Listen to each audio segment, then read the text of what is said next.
Well, Australia could send troops to train Ukrainian armed forces, as well as supply additional weaponry Ukraine has been asking for. That's what Australia is seriously considering after Russia's horrific wave of revenge missile strikes, which I reported to you this time last night, right across the country. For more, let's bring in Greg Sheridan, foreign editor at The Australian. Greg, thank you very much for your time. Australia isn't the only country considering sending help. Could this be the Kremlin's biggest tactical mistake yet? And are we talking about boots on the ground or boots elsewhere? So, Chris, great to be with you. Look, I think we'd only be talking about a very small training force. We have no interest in involving our troops in combat, nor does any other Western ally. And Ukraine doesn't need people to do their fighting. They are magnificently doing that themselves. You know, I'm not convinced that sending people to train Ukrainian troops is a good idea for Australia. We are a very long way away. And I'm not even convinced that sending material is a good idea. We have so little of it in this country. I mean, we're a country without weapons. We've got plenty of money, so just give the Ukrainian government loads and loads of money and they can buy their weapons wherever they like. But the only weapons I would give them is stuff that we actually manufacture in this country, because frankly speaking, our cupboards are completely bare of weapons or ammunition or anything like that. Russia recently appointed a new, quite brutal military commander after the explosion that tore through the Russian Crimea bridge. I sense, Greg, that with Russia losing the ground war, massive errant missile strikes are one of their only options at this stage. Yeah, I think you're dead right, Chris. This guy is a real piece of work. I mean, he's been jailed in Russia for murdering civilians way back in 1991, something like that, in street demonstrations. He was convicted of illegal arms trade. He is known as the Butcher of Aleppo because he unleashed absolutely indiscriminatory slaughter of civilians in Syria. And this is the guy that Vladimir Putin now wants to run the war. So I think you're absolutely right. The next, in a sense, logical, hideous but logical step for Putin is a massive attack on Ukrainian civilian cities in order to try to change the psychology of the war. I mean, we're all fixated, and quite rightly so, on whether he will use nuclear weapons, and that's not to be ruled out. But I think the appointment of Surovikin indicates the likelihood of massive, terrible assault on civilians, which is going to be horrible to watch and even more horrible for the Ukrainians to experience, I think. Just quickly, just on the nuclear question, I wonder whether we've had that partially answered, because in a way, Ukraine may have called Putin's bluff. They encroached, allegedly, on his newly claimed territory, blew up that bridge. Let's presume that those who are attached to Ukrainian military did that job. But he avoided delivering his nuclear Armageddon, which he promised he would do if there was any encroachment on Russian territory. He regards that as Russian territory. Have they called his bluff? I don't know. I don't know. Putin is intensely unpredictable. He's very mercurial. I met him once. He's a very dynamic person. He's quite charismatic in his own bizarre way, although very sinister. He's become increasingly isolated and paranoid. He's not operating according to anyone else's script. Sure. It doesn't matter if he threatened it and didn't do it the first time. He might do it down the track. I think it's really a factor of how desperate he feels about his own situation.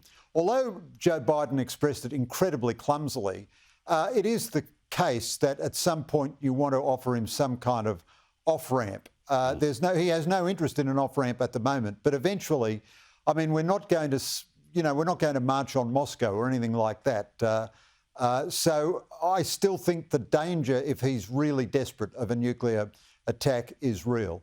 OK, you've written in The Australian today about defence spending, and you made the point that the way defence has handled procurement has been an unmitigated disaster. And it's been an unmitigated disaster, Greg, for longer than just a decade. Oh, yes, it's been an unmitigated disaster for years and years and years. There's a superb essay about this in the current issue of Quadrant. But we're witnessing part of the disaster today. The army is waging, I think, a quite disgracefully public campaign to pressure the government into spending $30 billion on the heaviest tanks and heaviest infantry fighting vehicles in the world, which have absolutely no relevance at all to the maritime threat which Australia is dealing with urgently today. And this disconnect comes about from the fact that throughout all of our history, the Australian Defence Force has been about expeditionary efforts to support the Brits and then the Americans to make clear to them what good allies we are. But now we face a new paradigm. China is producing a big maritime threat in our own region. But the poor old army is so hidebound, it still wants all this armour so that it can go and fight the Battle of Fallujah all over again. It's absolutely crazy, and they're halfway to conning the government to doing it. It would be just the kind of cockamamie mad decision which Australian defence is full of. So we're the only defence force that spends $50 billion a year and doesn't have one single armed drone. Not one. We don't have one drone with a weapon on it of any description. But we want to get 45-tonne infantry fighting vehicles which can't even get across the bridges and roads that exist in this country, much less the countries in our region. A totally redundant project. You've nailed it. It's a totally redundant project. You're also not a fan of the impending and overdue Hunter-class frigates, are you? No, well, there was a fascinating statement, didn't get enough attention this week, by Pat Conroy, the Defence Industry Minister, who said, in his view, he blamed it on the last government, but I think you could blame it on Defence and the ADF. He said the last government lied to the Australian people, saying the Hunter-class frigate was an established, already built ship and we could just buy it off the shelf. That's what the government told the Navy to do. The last government told the Navy to get a mature design. So we had plenty of mature designs, ships which really existed, offered to us. Navantia offered variants of the air warfare destroyers, which we know how to build. The Fincantieri company offered FREMS, which the Americans chose. They're good enough for the Americans. But we chose these Hunter-class frigates, which do not yet exist, which are still being designed. And as a result, they are 4 years late and $15 billion over budget. They're too heavy, they're too slow, they're undergunned, they don't have enough missile cells to meet a Chinese adversary on the high sea and have any chance of prevailing. It's, again, instead of getting something which already existed, which was already in service, and just buying it, we decided to adapt and design and do something on the edge of knowledge. And here we are again, billions of dollars over budget, years and years late. And I think there were figures in the last government who thought we should just can this project, but it would be too big a diplomatic cost with the Brits, who are our AUKUS partners. But I think we should probably cut it in half or something and get some real warships, Somali Burke destroyers or something like that. Yeah, something efficient and relevant to the kinds of conflicts we may have to fight or defend. Thank you so much for your time, Greg Sheridan. You've nailed it. Thanks, Chris. Good on you. Yeah, we talk about the Labor Party attacking the previous government for mishandling the chaotic procurement of arms and ships and armoury. But the shake-up needs to happen in the ADF. That's where the shake-up needs to happen.